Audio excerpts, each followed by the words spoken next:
Terus tiba-tiba di hari itu juga adalah hari terakhir lu hidup. Jadi ada satu cowok namanya Dayat, dan pekerjaan dia ini adalah dia punya orkes dangdut sendiri gitu. Nah singkat cerita, malah nih si Dayat dan orkesnya kerja. Nah si Dayat ini ngelihat ada satu cewek yang berdiri, dia aja nontonin mereka hajatan. Nama cewek ini ternyata Mawar. Di situ Dayat ngomong, "Mawar, kau mau nggak jadi biduan di orkes saya?" Mawar maulah ngetes jadi biduan. Singkat cerita, ada satu momen Dayat ini tuh ngobrol berdua sama Mawar. Akhirnya Dayat nawarin, "Kamu mau nggak saya pasangin susuk di wajah kamu? Kamu harus dimandiin kembang 7 rupa dari 7 sumur dengan 7 darah ayam cemani jantan dicampur dengan 7 darah menstruasi perawan."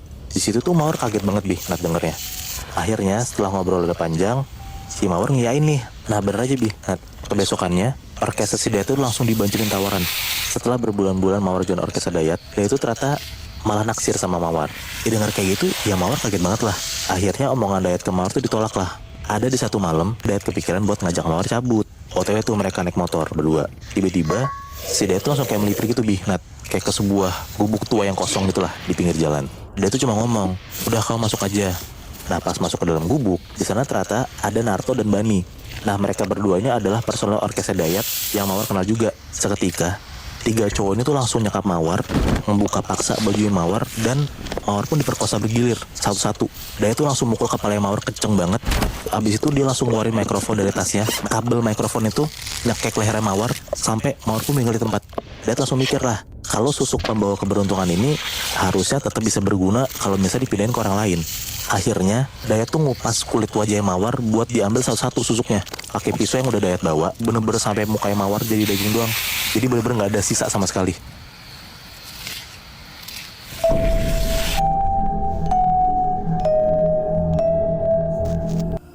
Jadi Pak Iman ini dapat orderannya itu di daerah dekat stasiun Kiara Condong.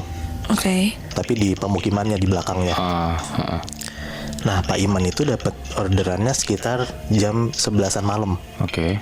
Nah pas udah jalan, berhentilah di map itu, titiknya ada di rumah tua gitu. Oke. Rumah tua gelap yang udah kelihatan banget kalau nggak berpenghuni. Oke. Nah di situ Pak Iman ngeliat ada cewek tinggi, rambutnya panjang gitu, pakai kebaya. Oke. Dia bilang lah sama cewek ini, "Mbak, yang mesen ya?" gitu. "Ayo Mbak, masuk Mbak." Nah si cewek ini diem aja, berdiri sambil nunduk gitu loh. Nah Pak Iman panggil lagi dong, "Mbak, ayo Mbak." Baru si cewek ini masuk. Nah di perjalanan Pak Iman nanya ke cewek ini, "Mbak, mau kemana malam-malam?" Sama cewek ini dijawab, "Mau ke toko emas Pak," gitu. Nah Pak Iman bingung dong, kok toko emas, kan udah malam juga gitu loh. Pak Iman nanya lagi, "Mbak, emang ada yang buka ya toko emas malam-malam?" Nah ceweknya bilang, "Ada Pak, udah percaya aja sama saya." Oke. Gak gitu lama, Pak Iman tuh kayak ngerasa nyium bau gitu loh. Bawa apa? Nyium bau busuk gitu loh Chef. Nah dan bau busuknya itu asalnya dari kursi belakangnya Pak Iman. Oke. Sambil jalan lama-lama tuh bau busuknya tuh cenget banget. Sampai pada akhirnya Pak Iman pun udah gak kuat buat nahan. Jadi Pak Iman langsung banting setir ke kiri, berhenti. Dia langsung buka pintunya Pak Iman, langsung muntah tuh. Nah muntahlah Pak Iman kan. Setelah Pak Iman muntah, Pak Iman ngebersihin mukanya. Pak Iman masuk lagi ke mobil, nutup pintu. Si cewek ini tiba-tiba nanya, "Kenapa Pak? Kebauan ya?" Aduh. Gitu. Nah Pak Iman jawab lah, "Oh enggak kok Mbak, enggak apa-apa." Nah tiba-tiba si cewek ini ngomong dari belakang, "Pak, berhenti di sini aja." Di situ Pak Iman langsung diem. Karena Pak Iman juga ketakutan, nggak pakai ngebantah, ya Pak Iman langsung berhentilah, disuruh sama si cewek ini kan. Nah mobilnya udah berhenti, tapi si cewek ini diem aja gitu loh Chef. Nah di situ Pak Iman ketakutan banget. Pak Iman gak berani nengok belakang, dan Pak Iman tuh cuman berani bilang, "Mbak, udah sampai Mbak." Pak Iman masih ngerasa si cewek ini masih duduk di kursi belakang. Gak ada suara buka pintu. Gak ada suara buka pintu. Nah begitu Pak Iman nengok ke belakang, yang dia lihat kursinya kosong. Aduh, hilang. Ya Pak Iman panik dong. yang tadinya ada penumpang cewek duduk di belakang kursi Pak Iman, sekarang tiba-tiba hilang. Iya. Nah di situ posisinya kan Pak Iman lagi nengok ke belakang dong. Iya. Nah begitu Pak Iman madep depan, yang Pak Iman lihat di atas kap mobilnya ada cewek dengan posisi ngerangkak, nempel di kacanya Pak Iman. Anjing. Mukanya hancur sambil si cewek ini ngejulurin lidahnya. Ah bangsat. tai. Aduh gue merinding banget. Aduh anjing. Dan lo berdua tahu kan, si cewek itu ya penumpang Pak Iman yang ada di belakang tadi. Ah bangsat. Aduh. Pak Iman langsung tancap gas. Pak Iman buru-buru nyari tempat yang rame banget biar Pak Iman gak kebayang-bayang. Pak Iman tuh langsung mau balik ke tempat penjemputan tadi loh. Ya karena Pak Iman ingat kalau misalnya di pos ronda di dekat tempat penjemputan itu masih ada orang banyak. Setelah Pak Iman nyampe ke pos ronda yang tadi banyak mas-masnya, Pak Iman tuh langsung nanya, Mas, misi mas, tadi kan saya habis ngambil orderan di rumah tua itu ya. Nah di rumah itu masih ada yang nempatin gak ya? Nah salah satu dari mas-mas yang ada di pos ronda itu langsung ngomong, Bapak tadi habis jemput Yanti ya Pak? Aduh disebut namanya loh itu. Ya Pak Iman bingung dong. Yanti siapa?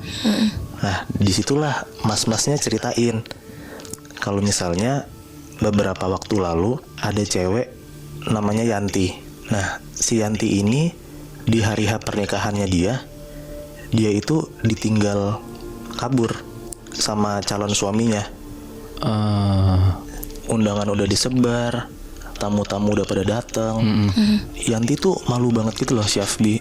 Iya pastilah. Nah pada hari H pernikahannya dia mutusin untuk bunuh diri dengan nabrakin badannya dia ke kereta. Aduh. Dan nabrakin dirinya itu di stasiun Kiara Condong.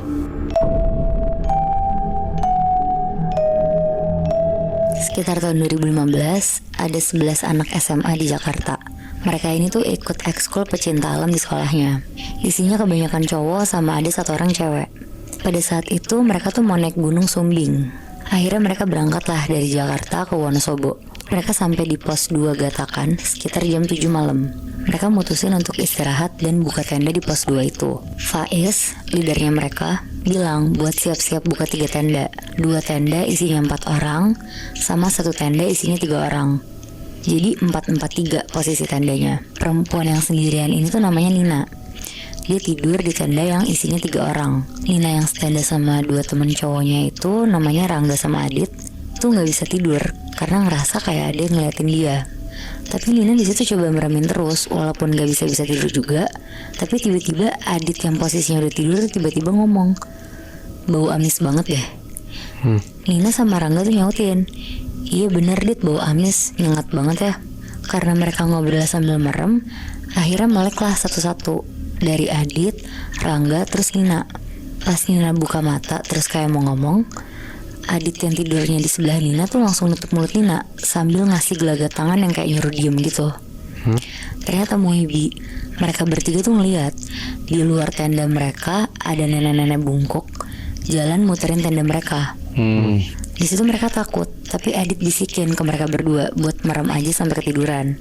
Karena kalau mereka bersuara, takutnya nenek ini ganggu kan. Nah paginya Adit ngomong ke Nina buat jangan ceritain apa yang mereka lihat semalam. Dia nyuruh dikip dulu aja ceritanya sampai mereka turun gunung itu. Nah setelah udah ngumpul semua, akhirnya mereka naik ke puncak Sumbing. Sampai sana nikmatin pemandangan, kayak ada yang foto-foto, ada yang ngerokok, ada yang ngobrol-ngobrol juga. Gak lama di puncak Sumbing mereka turun ke bawah.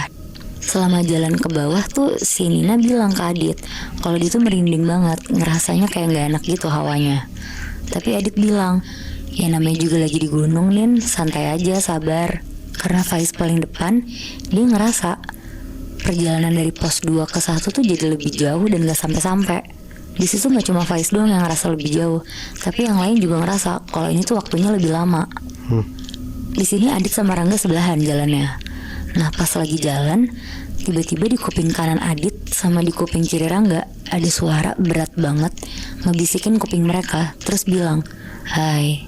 Hmm. Di situ tuh mereka langsung nengok dan jadi hadap-hadapan gitu mukanya. Nah, Nina yang di belakang Faiz juga ngerasa merinding terus kan dari tadi. Pas dia nengok ke kiri, ternyata dia jalan sebelahan sama nenek-nenek yang semalam dia lihat di luar tenda. Lagi senyum-senyum ngeliatin Nina sambil kayak ngemut sesuatu. Nina takut banget, tapi dia tuh beneran penasaran mau ngeliat nenek ini tuh ngemut apa. Akhirnya dia pelan-pelan ngeliatin neneknya tuh pakai ekor mata. Ternyata nenek ini tuh lagi ngemut pembalut yang isinya tuh darah semua. Oh shit.